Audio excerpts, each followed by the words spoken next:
ಎಲ್ಲರೂ ನಮ್ಗೆ ಗೌರವ ಕೊಡ್ತಿಲ್ಲ, ನಮ್ಮನ್ನು ಪ್ರೀತಿ ತೋರ್ತಿಲ್ಲ ಅಂತ ಮಾತಾಡ್ತೀವಿ. ಆದರೆ ಗೌರವ ಕೊಟ್ಟರೆ ಗೌರವ ಸಿಗ್ತದೆ, ಪ್ರೀತಿ ತೋರಿದ್ರೆ ಪ್ರೀತಿ ಸಿಗ್ತದೆ, ದ್ವೇಷ ತೋರಿದ್ರೆ ದ್ವೇಷ ಸಿಗ್ತದೆ.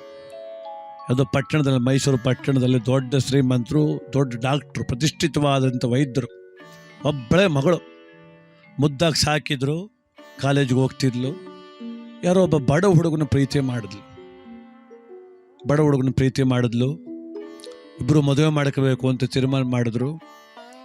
ಡಾಕ್ಟ್ರ್ ಮಗಳು ಅವ್ರ ಅಪ್ಪನಿಗೆ ಹೇಳಿದ್ಲು, ಅಪ್ಪ ನಾನು ಒಂದು ಹುಡುಗನ ಪ್ರೀತಿ ಮಾಡಿದ್ದೀನಿ, ಅವನನ್ನೇ ಮದುವೆ ಆಗ್ತೀನಿ ಅಂತ. ಡಾಕ್ಟ್ರ್ ಹೇಳಿದ್ರು, ಮಗಳೇ ನನಗೆ ಗೊತ್ತು ನೀನು ಯಾರನ್ನ ಪ್ರೀತಿ ಮಾಡ್ತಿದ್ದಿ ಅಂತ ಗೊತ್ತು, ಅವನ ಬಗ್ಗೆ ಎಲ್ಲ ವಿಚಾರಿಸ್ತೆ ನಾನು, ತುಂಬ ಬಡವ, ಅವರ ಕುಟುಂಬ ಸರಿ ಇಲ್ಲ, ಅವ್ರ ತಂದೆ ತಾಯಿ ಸರಿ ಇಲ್ಲ, ನೀನು ಅವ್ರ ಮನೇಲಿ ಬಾಳ್ಲಿಕ್ಕೆ ಸಾಧ್ಯ ಇಲ್ಲ, ಬೇಡ ಅಂತ. ಅದು ನನ್ನ ನಿರ್ಧಾರ, ನಾನು ಪ್ರೀತಿ ಮಾಡಿ ಮದುವೆ ಮಾಡ್ಕೊಂತೀನಿ. ಇಲ್ಲ ಬೇಡ ಮಗಳೇ, ನನ್ನ ಮಾತು ಕೇಳು ಅಂದ್ರೆ ಅವರು. ದೊಡ್ಡಪ್ಪ ನನಗೀಗ 20 ವರ್ಷ, 18 ವರ್ಷ ಆದಮೇಲೆ ಮುಗಿದೋಯ್ತು ನೋಡಿ, ಎಂಥ ಸ್ಥಿತಿ ಬಂತು ಈಗ ಅಪ್ಪ ಅವನಿಗೆ. 18 ಆಗಂಟೆ ಅಷ್ಟೇ ಮಾತಾಡ್ಬೇಕು ಅವ್ರ ಜೊತೆಲಿ. 18 ದಾಟಿದ ಮೇಲೆ ಅವ್ರು ಇಷ್ಟ ಅಂತ ಬಿಡ್ಬೇಕು. ನಮ್ಮ ಇಷ್ಟವನ್ನಾಗ ಮದುವೆ ಆಗ್ತೀವಿ. ಆಯಿತು ಮಾಡಕ್ಕೆ ಹೋಗಿ, ನೀನು ಹಣೆ ಬರ ಅಂತ ಮದುವೆ ಮಾಡ್ಕೊಂಡ್ರು. ಸುತ್ತಾಡಿದ್ರು, KRS ಅಲ್ಲೆಲ್ಲ ಓಡಾಡಿದ್ರು, ಎಲ್ಲ ಚಾಮುಂಡಿ ಬೆಟ್ಟ ಸುತ್ತಾಡಿದ್ರು. ಎಲ್ಲ ಆದಮೇಲೆ ಆ ಹುಡುಗ ಮನೆ ಕರ್ಕೊಂಡು, ಆ ಹೆಣ್ಮಗಳಿಗೆ ಆ ಹುಡುಗ ಗೊತ್ತಿತ್ತು, ಅವ್ರ ಅವ್ವ ಗೊತ್ತಿರಲಿಲ್ಲ, ಹುಡುಗಾರವ್ವ. ಆ ತಾಯಿ ಏಳೂರಮ್ಮಿದ್ದಂಗೆ ರಾಕ್ಷಸಿ, ಏನು ಅಕ್ಕಪಕ್ಕದ ಮನೇಲೆ ಗಡಗಡ ನಡುಗೋರು. ಅವಳಿಗೆ ಹೆಂಗೆ ಗೊತ್ತು ಪಾಪ. ಮನೆಗೆ ದಿನವೇ ಪ್ರಾರಂಭ ಆಯಿತು ಜಗಳ. ಈಕೇನು ನನ್ನ ಗಂಡ ಇವನು, ನಾನು ಹೇಳೋದು ನಡಿಬೇಕು ಅಂತ. ಅತ್ತೆ ನಾನು ಹೇಳ್ದಂಗೆ ಕೇಳೆ ನೀನು, ನನ್ನ ಸೊಸೆ ನೀನು ಅಂತ. ಏನು ಜಗಳ, ದಿನ ಜಗಳಪ್ಪ. ಮದುವೆ ಆಗಿ 1 ತಿಂಗಳು ಆಗೋತ್ತಿಗೆ ಆ ಹೆಣ್ಣುಮಗಳಿಗೆ ಅನ್ನಿಸ್ತು ಇದು ಜೀವನ ಅಲ್ಲ, ನರಕ ಅಂತ.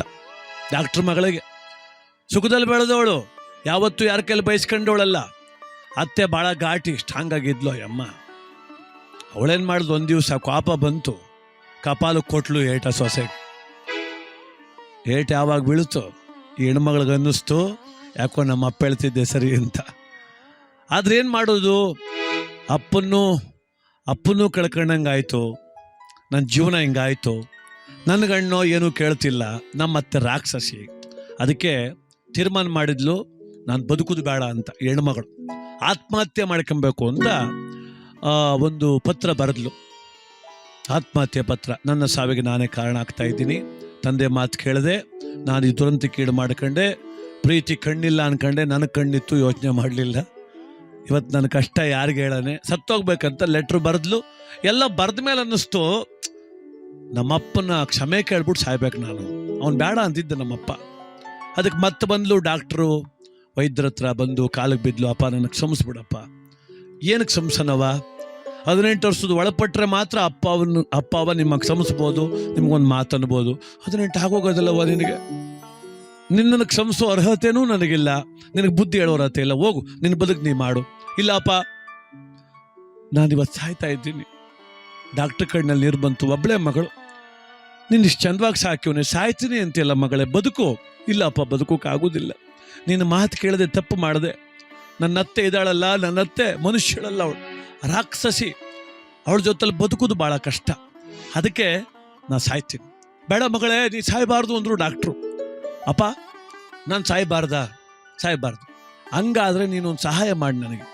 ಏನು ಮಾಡೋದು, ಹೆಂಗೂ ನೀನು ಡಾಕ್ಟ್ರು, ನಿನಗೆಲ್ಲ ಗೊತ್ತು ತಾನೆ, ಯಾವುದಾದ್ರು ವಿಷದ ಮಾತ್ರೆ ಇದ್ದರೆ ಕೊಟ್ಟುಬಿಡು, ಹೆಂಗೂ ನಾನೇ ಅಡುಗೆ ಮಾಡ್ತೀನಿ, ಯಾರಿಗೂ ಗೊತ್ತಾಗ್ದಂಗೆ ಅಡುಗೆ ಒಳಗೆ ಹಾಕಿ ನಮ್ಮ ಅತ್ತೆಯ ಸಾಯಿಸ್ಬಿಡ್ತೀನಿ, ಅವಳು ಸತ್ತರೆ ನಾ ಚೆನ್ನಾಗಿರ್ತೀನಿ. ಡಾಕ್ಟ್ರ್ ಹೇಳಿದ್ರು, ನಮ್ಮಪ್ಪ ಅಮ್ಮ ಬಡತನದಲ್ಲಿ ಓದಿಸಿ ಡಾಕ್ಟ್ರ್ ಮಾಡೋರು ನನ್ನ, 4 ಜನ ಜೀವ ಉಳಿಸು ಅಂತ, ನಿಮ್ಮ ಅತ್ತೆ ಸಾಯಿಸು ಅಂತಲ್ಲ, ಹೋಗೋ ಕೆಲಸ ನೋಡು ಅಂದರು.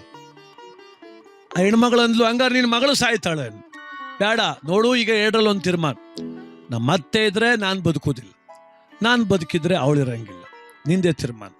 ಡಾಕ್ಟ್ರ್ ಇನ್ನೇನು ಮಾಡೋರು ಪಾಪ, ಮಗಳು ಉಳಿಸ್ಕೋಬೇಕಲ್ಲ.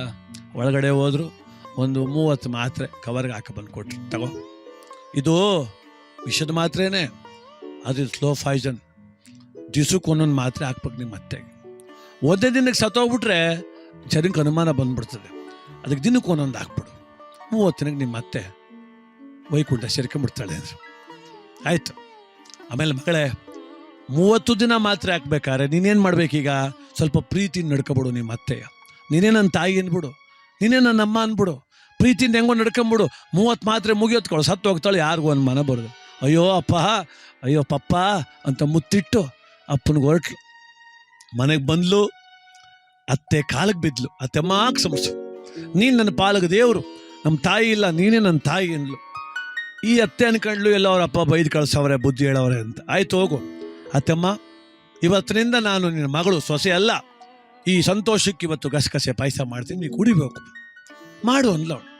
ಸೊಗಸಾಗಿ ಗಸಗಸೆ ಪಾಯಸ ಮಾಡಿ ಒಂದು ಲೋಟಕ್ಕೆ ಹಾಕಿ ಅಡುಗೆ ಮನೆ ನಿಂತ್ಕೊಂಡು ಯಾರಿಗೂ ಕಾಣ್ದಂಗೆ ಒಂದು ಮಾತ್ರೆ ತೆಗೆದು ಕೈಲಿ ಹಿಡ್ಕೊಂಡು, ನನ್ನ ಮನೆ ದೇವರೇ, ನಮ್ಮಪ್ಪ ಹೇಳೋನೆ 30 ಮಾತ್ರೆಗೆ ನಮ್ಮ ಅತ್ತೆ ಸತ್ತೋಗ್ತಾಳೆ ಅಂತ. ಅಯ್ಯೋ ಅಲ್ಲಿ ತನಕ ತಾಳ್ಮೇಲಿರೋಕೆ ಆಗೋಲ್ತು ಕಣಪ್ಪ, ಒಂದು 20 ಮಾತ್ರೆಗೆ ಹೋಗ್ಬಿಡುವಂಗೆ ಮಾಡ್ಬಿಡಪ್ಪ ಅಂತ ಮೊದಲನೇ ಮಾತ್ರೆ ಹಾಕಿದ್ಲು. ವಿಷದ ಮಾತ್ರೆ ತಂದು ಅತ್ತೆ ಕೊಟ್ಲು. ಪಾಪ ಅವಳು ಗೊತ್ತಿಲ್ಲ, ಕುಡಿದ್ಲವಳು.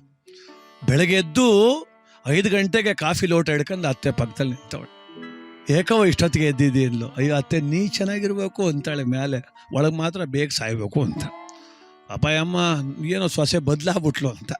ಅವತ್ತು ಸಂಜೆ ತನಕ ದುಡ್ದದ್ದು. ನಿಂಗೇನು ಬೇಕು? ಮಧ್ಯಾಹ್ನಕ್ಕೆ ತಂಗಳು ತಿನ್ನಬಾರ್ದು, ಬಿಸಿ ಅಡುಗೆನೇ ಮಾಡ್ತೀನಿ. ಸಂಜೆ ಹೊತ್ತು ಮಾತ್ರ ನಾನು ಅಡುಗೆ ಮಾಡ್ತೀನಿ, ಯಾಕೆ ಮಾತ್ರೆ ಹಾಕ್ಬೇಕಲ್ಲ ಪ್ರತಿ ದಿವಸ. ಹಂಗೋ ಹಾಕಿದ್ಲು. ಒಂದು 5-6 ದಿವಸ ಆಯಿತು. ಅತ್ತೆಗೆ ಅನ್ನಿಸ್ಬಿಡ್ತು, ಅತ್ತೆಗೆ ಎಂಥ ಮುತ್ತನಂತ ಸೊಸೆ ನನ್ನ ಮಗ ಪಡ್ಕೊಂಬಂದವನೇ. ಇಂಥ ಹೆಣ್ಮಗಳಿಗೆ ನಾ ಬೈಬೋದಾ? ಇಂಥ ಹೆಣ್ಮಗಳನ್ನ ನಾ ಹೊಡಿಬೋದಾ? ಅವಳೇನು ಮಾಡಿದ್ಲು, ಮತ್ತೆ ಬೆಳಗ್ಗೆ ಹೇಳೋತ್ತಿಗೆ ಸೊಸೆ ಮ್ಯಾಕೆ 5 ಗಂಟೆಗೆ ಎದ್ದೊಳ್ತಿದ್ಲು. ಇವಳು 4 ಗಂಟೆಗೆ ಎದ್ದು ಅವತ್ತು ಕಾಫಿ ಮಾಡ್ಕೊಬಂದು ಸೊಸೆ ಕೊಡ್ತಾಳೆ, ತಗವ ದಿನ ನೀನೇ ದುಡಿತಿ, ಇವತ್ತು ನೀನು ನಿನ್ನ ಗಂಡ ಮೈಸೂರೆಲ್ಲ ಸುತ್ಕೊಂಬನ್ನಿ, ನಾನು ಅಡುಗೆ ಮಾಡ್ತೀನಿ, ನಾನು ಕಸ ಗುಡಿಸ್ತೀನಿ, ನಾನು ಪಾತ್ರೆ ನೀವು ಕೆಲಸ ಮಾಡು, ನೀ ಪಾತ್ರೆ ತೊಳಿ, ನಾನು ಮನೆ ಎಲ್ಲ ಸ್ವಚ್ಛ ಮಾಡ್ತೀನಿ, ನೀನು ಅಡುಗೆ ಮಾಡು, ನಾನು ತರಕಾರಿ ಹೆಚ್ಚಿಕೊಡ್ತೀನಿ. ಅನ್ಯೂನ್ಯತೆ ಬಂದ್ಬಿಡ್ತು. ಅಯ್ಯೋ ಅವಳ ಪ್ರೀತಿ ತೋರಿದ್ರು, ಇವಳು ಪ್ರೀತಿ ತೋರೋದು, ಈ ಪ್ರೀತಿ ತೋರೋದು, ಅವ್ಳ ಪ್ರೀತಿ ತೋರೋದು. ಒಂದು 20 ದಿನ ಆಗುವಷ್ಟರಲ್ಲಿ ಅಕ್ಕಪಕ್ಕದ ಮನೆಯವ್ರಂತವ್ರೆ, ಎಷ್ಟು ಬದಲಾಗ್ಬಿಟ್ರಪ್ಪ ಅತ್ತೆ ಸೊಸೆ ಅಂತ. ಮಗ ಸಂತೋಷವಾಗಿ ನೆಮ್ಮದಿಯಾಗವನೇ, ನಮ್ಮವ್ವ ನನ್ನ ಹೆಂಡ್ತಿಂಗೆ ಇದ್ಬಿಟ್ಟು ಸಾಕನಪ್ಪ ಜೀವಮಾನ ಎಲ್ಲ ಅಂತ. 20 ದಿನ ಆಗೋತ್ತಿಗೆ ಸೊಸೆಗನ್ನಿಸ್ತು, ಎಂಥ ತಪ್ಪು ಮಾಡ್ತಾವನಿ ನಾನೇನೋ ಮಾತ್ರೆ ಹಾಕಬೇಕು, ಅದಕ್ಕೆ ಈ ಪ್ರೀತಿ ಸುಮ್ಮನೆ ಮಾಡ್ತಾವ್ರೆ.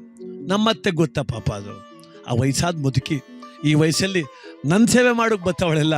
ಇಂಥ ಅತ್ತೆ ಸಾಯಬಾರ್ದು ಅಂತ ಅವಳು ಓಡಿದ್ಲು. ಮತ್ತೆ ಆಸ್ಪತ್ರೆಗೆ ಡಾಕ್ಟರ್ ಹತ್ರ. ಅಪ್ಪಾ ಏನು ಮಗಳೇ ಅಂದರು. ನಾನು ಮತ್ತೆ ಉಳಿಸು ಅಂದ್ಲು. ಏನು ಬುದ್ಧಿ ಇದ್ದದನಿಲ್ವ ನಿನಗೆ? ಎಷ್ಟು ಮಾತ್ರೆ ಹಾಕಿದ್ದೆ ಅಂದ್ರೆ ಅವರು 20 ಅಂದ್ಲು ಅವಳು. ಮತ್ತೆ ಹೋಗು ತಿಥಿ ಕಾರ್ಡ್ ತಗೊಂಬರೋಗು, ಬತ್ತೀನಿ ತಿಥಿಗೆ ಅಂದ್ರೆ ಅವರು. ಅಯ್ಯಯ್ಯೋ ಹಂಗಂದ್ರೆ ಹೆಂಗಪ್ಪ, ಮತ್ತೆ ಇನ್ನೆಂಗೆ 20 ಮಾತ್ರೆ ಆಗೋದು ಮುಗೀತಲ್ಲ ಜೀವ. ಹಂಗಾಗಬಾರ್ದು, ನಮ್ಮ ಮತ್ತೆ ಉಳಿಬೇಕು, ಉಳಿಗೆ ಸಾಧ್ಯವೇ ಇಲ್ಲ ಅಂದ್ರೆ ಅವರು. ಕಾಲು ಕಟ್ಕೊಂಬಿಟ್ಲು. ಅಪ್ಪ ನಮ್ಮತ್ತೆ ಏನಾದರೂ ಮಾಡಿ ಉಳಿಸ್ಕೊಡಪ್ಪ. ಇಲ್ಲಮ್ಮ, ಹಂಗಾದ್ರೆ ನಮ್ಮತ್ತೆ ಸತ್ತು 1 ಗಂಟೆಗೆ ನಾನು ಇರುವುದಿಲ್ಲ, ನಾನು ಸತ್ತು ಹೋಗ್ತೀನಿ. ಅಲ್ಲ ಅವತ್ತು ಬಂದ್ಬಿಟ್ಟು ನಮ್ಮ ಹತ್ತಿದ್ರೆ ನಾ ಇರೋದಿಲ್ಲ ಅಂತ ಮಾತ್ರೆ ಇಸ್ಕೊಂಡು ಹೋಗಿ ಹಾಕ್ಬಿಟ್ಟು ಇವತ್ತು ನಮ್ಮ ಹತ್ತು ಹತ್ರನೇ ಇರೋದಿಲ್ಲ ಅಂತೀಯಲ್ಲ, ಸಾಧ್ಯವೇ ಇದು? ಇಲ್ಲ, ಉಳಿಲೇಬೇಕು. ಉಳಿಲೇಬೇಕಾ? ಇನ್ಮೇಲೆ ಹಂಗೆ ಇರ್ತೀಯ? ಅಯ್ಯೋ ನಾನು ಸಾಯೋ ತನಕ ನಮ್ಮ ಅತ್ತೆನ ನನ್ನ ತಾಯಿ ಥರ ನೋಡ್ಕೊಂತೀನಿ. ಹೋಗು ಮಗಳೇ, ಹಂಗಾದ್ರೆ ಸಂತೋಷವಾಗಿರು, ಏನೂ ಆಗೋದಿಲ್ಲ, ಹೋಗು. ಏನೂ ಆಗೋದಿಲ್ಲ ಅಂತೀಯಲ್ಲಪ್ಪ, 20 ಮಾತ್ರೆ ಹಾಕ್ಬಿಟ್ಟಿವ್ ನೀನು. ಏನೂ ಆಗಲ್ಲ, ಹೋಗಮ್ಮ. ನಿನಗೆ ಬುದ್ಧಿ ಇಲ್ಲ ಅಂದರೆ ನನಗಿಲ್ಲ ಅನ್ಕೊಂಡ ನೀನು? ನಿನಗೆ ವಿಷದ ಮಾತ್ರೆ ಅಂತ ಕೊಟ್ಟನಲ್ಲ, ವಿಷದ ಮಾತ್ರೆ ಅಲ್ಲ ಅವು, ಪ್ರೋಟೀನ್ ಮಾತ್ರೆ ಅವು. ನಿನಗೆ ಬುದ್ಧಿ ಬರಲಿ ಅಂತ ಕೊಟ್ಟು ಕಳಿಸ್ತೆ. ನೋಡಿ ಹೋಗಿ ನಿಮ್ಮ ಮತ್ತೆ ತೂಕ ಮಾಡಿಸು, 5 kg ಜಾಸ್ತಿ ಆಗವ್ರು ಈಗ. ಇನ್ನೊತ್ತು ಹಾಕ್ಬಿಡು, ಇನ್ನೂ ಸುರೋಯ್ತಾಳವ ಅಮ್ಮ ಅಂದ್ರೆ. ಯಾಕೆ ಗೊತ್ತ ಮಗಳೇ, ನೀನು ಪ್ರೀತಿ ತೋರ್ದಲ್ಲ, ಪ್ರೀತಿ ವಾಪಸ್ ಬಂತು. ನೀನು ದ್ವೇಷ ತೋರ್ತಿದ್ದೆ, ದ್ವೇಷ ನಿಮ್ಮ ಮತ್ತೆ ತೋರ್ತಿದ್ಲು. ಹಂಗೆ ಈ ಜೀವನ.